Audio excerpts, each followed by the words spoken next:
Jim Tubbage started making maple syrup while growing up in Minnesota. So when he moved to Nauvoo many years ago, he made a point to live off his little piece of dirt as much as possible.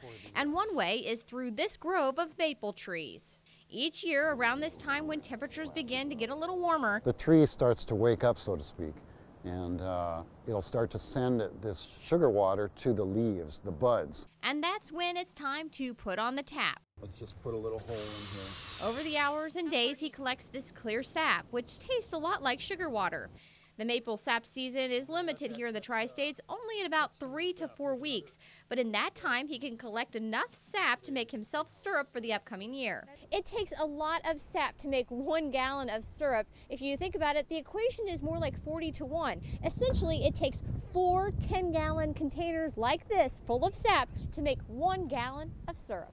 Once he collects it all, he dumps it into a vat like this. Then over the course of a day or so, he boils it down to the maple syrup we all know and love. Well, I think it's important that we keep traditions alive. I think it's important that I have some control over what I eat. Oh, there we go. And I like maple syrup.